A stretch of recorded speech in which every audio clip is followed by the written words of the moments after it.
Welcome learners to another lecture of electric field. That is the second lecture of electric field, in which we do the study of a electric field on a point by a charging rod, in which we find parallel electric field and perpendicular electric field. चलिए बात करते हैं हिंदी में. इसमें हम इस charge rod से किसी पॉइंट पर इलेक्ट्रिक फील्ड की इंटेंसिटी को फाइंड करेंगे. वो इलेक्ट्रिक फील्ड की इंटेंसिटी उसके परपेंडिकुलर परपेंडिकुलर चार्ज की और ई पैरेलल, ये दो इंटेंसिटी को फाइंड करेंगे. तो आपकी बुक्स में कुछ ये इस तरीके से डायग्राम होगा, ये इस तरीके से डायग्राम होगा, आप लोग देख लीजिए. ठीक है, तो हमारी हेडिंग क्या, electric field strength at a terminal point due to a uniform charge rod. ये कौन सी रॉड है? यूनिफॉर्म चार्ज रॉड, जिस पर हमारा चार्ज प्रेजेंट है. ये हॉरिजॉन्टल और ये वर्टिकल, दोनों केस में सेम आंसर आएंगे, क्योंकि यहाँ पर भी कोई अनदर पॉइंट है और यहाँ पर भी कोई एक अनदर पॉइंट है. तो अब हम इसकी डायग्राम से हम इसका फाइनल रिजल्ट निकालेंगे और दो तरह की इंटेंसिटी निकालेंगे, एक परपेंडिकुलर इंटेंसिटी और एक parallel intensity. So now let's start. देखिए, मान लिया कोई हमारी ये वर्टिकल चार्ज रॉड है. ठीक है, इस पर बहुत सारे चार्ज प्रेजेंट है. ठीक है, और यहाँ पर किसी पॉइंट पर हमें वो निकालना है, इलेक्ट्रिक फील्ड को फाइंड करना है. मान लिया कोई भी एलिमेंट हम मान लेते हैं, जैसे हमने एलिमेंट मान लेंगे इस रोड पर एक स्मॉल dx एलिमेंट, और जिस पर dq चार्ज होगा, उस एलिमेंट को हम यहाँ पर लेट कर लेते हैं. ठीक है, आप कहीं पर भी रोड पर मान सकते हैं, वही सेम आंसर आएगा. ठीक है, मान लिया यहाँ पर मैंने एक एलिमेंट को लेट कर लिया. पूरी रॉड पर चार्ज q है, पूरी रॉड पर जो चार्ज है हमारा वो q, और इस एलिमेंट पर मान ले चार्ज dq चार्ज है. इस एलिमेंट पर माना इसकी लेंथ dy है. हमारे वर्टिकल हॉरिजॉन्टल होता तब हम dx लेते हैं, अब ये वर्टिकल है तो हमने dy मान लिया. यहाँ से लेके यहाँ तक की डिस्टेंस d. ठीक है, और यहाँ से लेके यहाँ तक की डिस्टेंस r है. r लेट कर ली. कैसे करके देखो, r क्यों मानिए, क्योंकि जब कोई चार्ज q होता है, हम किसी पॉइंट p पर इलेक्ट्रिक फील्ड निकालते हैं, तो हम वहां से लेकर वहां तक की डिस्टेंस को r मानते हैं इलेक्ट्रिक फील्ड के अकॉर्डिंग. तो E इक्वल टू क्या लिखते हैं, k q upon r square. इसी तरीके से यहाँ पर भी मैंने वाली डिस्टेंस को r लेट कर लिया. ठीक है, और ये डिस्टेंस जो रॉड से परपेंडिकुलर डिस्टेंस है उसको d लेट कर लिया. अब देखिए, माना ये एंगल थीटा. ठीक है, अब इलेक्ट्रिक फील्ड की स्ट्रेंथ क्या होती है, हमेशा स्ट्रेट होती है, इसकी स्ट्रेट होगी, तो ये यहाँ से भी एंगल थीटा बनाएगी, और ये कितनी ई. इलेक्ट्रिक फील्ड इसके आउटसाइड होगा इस पॉइंट से, क्योंकि ये पॉजिटिव चार्ज है. पॉजिटिव चार्ज का इलेक्ट्रिक फील्ड मैंने क्या बताया, आउटसाइड. अब हमने कंपोनेंट पढ़े होंगे, जो थीटा के पास वाला कंपोनेंट होता है वो कॉस होता है, तो ये ई कॉस थीटा. ये हमारा क्या, ई परपेंडिकुलर, और ये हमारा कौन सा कंपोनेंट, ई साइन थीटा, जो थीटा के दूसरी तरफ होता है, तो वो ई साइन थीटा होता है. और ये हमारा क्या, ई पैरेलल. देखिए, ये रॉड के पैरेलल है और ये परपेंडिकुलर. देखिए, माना इस चार्ज पूरी रॉड पर चार्ज यहाँ से लेके यहाँ तक वाई जो रॉड है इस पर चार्ज q, वाई जो लेंथ है रॉड की, इस पर चार्ज q है. ठीक है, तो और dy पर चार्ज कितना है, dq चार्ज है. ठीक है, हम लोग क्या जानते हैं, लैम्डा. ये क्या होता है, हमारी लीनियर डेंसिटी. लीनियर डेंसिटी क्या होता है, m अपॉन एल पढ़ा होगा, एम बाई एल पढ़ा होगा, उसे लीनियर डेंसिटी कहते हैं. Lambda sigma rho is equal to M upon B होता है. इसी तरीके से हमारी ये लीनियर डेंसिटी दी है. और चार्ज की कंडीशन में से कहते हैं क्यू अपॉन एल. तो यहाँ पर क्यू चार्ज है कितनी लेंथ पर, वाई लेंथ पर. तो लैम्डा इस पार्टिकल की डेंसिटी क्या होगी, डी क्यू चार्ज होगा हमारा डी वाई लेंथ पर। तो यहां पर डी क्यू इक्वल टू कितना आया, लैम्डा डी वाई। ठीक है। अब इसके बाद हम निकालते हैं ये वाली लेंथ आर। ठीक है, ये आर लेंथ, आर देखिए कैसा है, ये आर आपकी डी की टर्म में निकालनी है। तो देखिए cos थीटा बराबर आप लोग जानते होंगे, cos थीटा बराबर क्या होता है, बेस अपॉन हाइपोटेन्यूज। बेस क्या है हमारा डी, हाइपोटेन्यूज क्या है आर, तो बेस डी आर।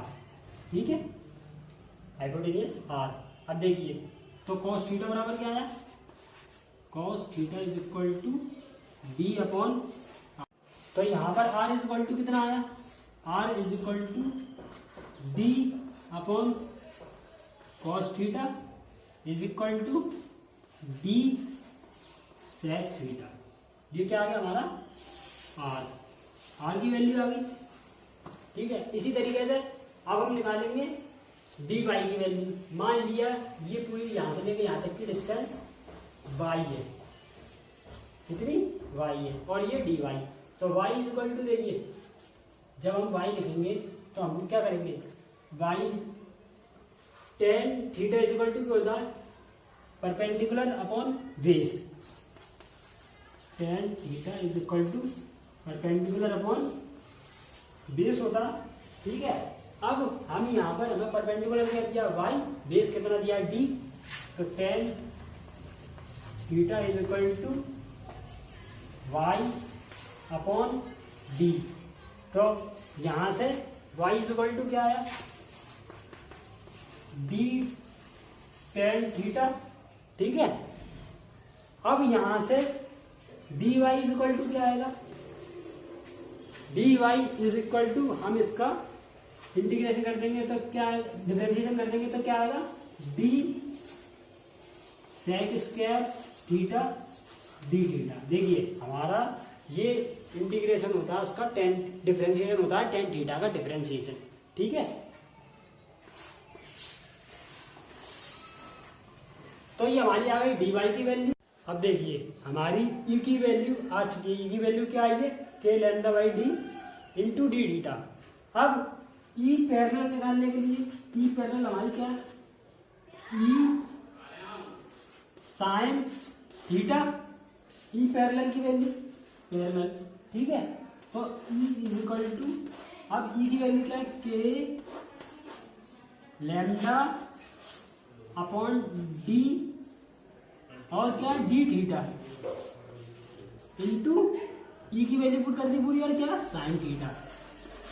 तो ये आ गई हमारी पूरी ई पैरेलल। इसको हम कैसे एडजस्ट कर लेंगे, साइन को इधर के लैम्डा के बराबर में कर लेंगे, के lambda by D into sine theta और डी थीटा, और इसका इंटीग्रेशन कर लेंगे। ठीक है, क्या आई, के lambda by D sine theta D theta. इसका इंटीग्रेशन करने के बाद हमें क्या मिलेगा, देखिए जब इसका इंटीग्रेशन करेंगे हम तो E parallel is equal to K lambda by D sine theta का integration minus cos theta cos theta. ठीक है, तो अब इसमें लिमिट कहां से लेकर आता है, माइनस थीटा टू से लेके थीटा वन तक, माइनस थीटा टू से और थीटा वन तक। तो यहां पर माइनस थीटा टू और थीटा वन। अब क्या करते हैं, लिमिट पुट करेंगे तो upper limit minus lower limit. तो यहां पर E parallel will be equal to K lambda upon D minus cos theta one minus of cos theta two, वो भी माइनस का, और ये पूरा ब्रैकेट क्लोज। तो यहां से हमारा ई पैरेलल फाइंड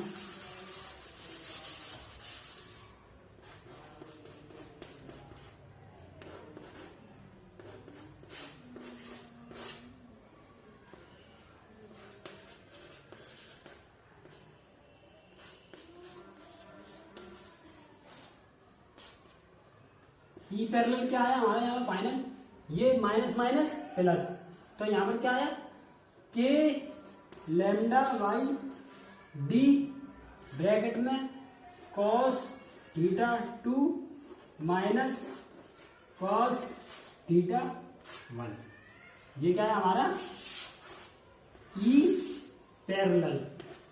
ठीक है, अब इसी तरीके से हम, ये हमारा ई पैरेलल आ गया और यहां पर क्या था ई कॉस थीटा, मतलब ई परपेंडिकुलर हमारा क्या था ई कॉस थीटा। अब ई परपेंडिकुलर निकालेंगे हम, देखिए कैसे।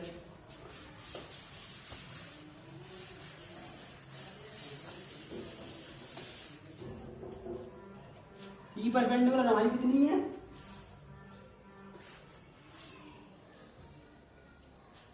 ये वाली E perpendicular, E perpendicular is equal to E cos theta. कैसा आई थी ये, ई नेट आया था तो इसके कॉम्पोनेंट करा था तो ये कितनी आई थी ई कॉस थीटा। ठीक है, अब ई परपेंडिकुलर ई की वैल्यू क्या आई थी के lambda by D cos theta into D theta. ठीक है, इतना आने के बाद अब इसका भी इंटीग्रेशन कर देंगे, लिमिट कहां से लेंगे माइनस थीटा 2 से थीटा 1 तक, तो E perpendicular will be equal to K lambda upon D, इसका क्या होगा कॉस थीटा का साइन थीटा और माइनस थीटा 2 से थीटा 1 तक। तो हमारा ये कितना आया E perpendicular will be equal to K lambda D upper limit sine theta 1 minus sine theta 2 और वो भी माइनस का, तो माइनस माइनस प्लस, तो यहां से क्या आया E perpendicular will be equal to K lambda by D sine theta 1 plus sine theta 2। ठीक है, ये हमारी क्या आ गई ई परपेंडिकुलर, और ई पैरेलल क्या आई थी cos theta 2 minus cos theta 1। ठीक है, और क्या था सेम कंपोनेंट थे, तो हमारी ये दोनों इंटेंसिटी आ गई, एक परपेंडिकुलर रॉड के और एक रॉड के पैरेलल। ठीक है।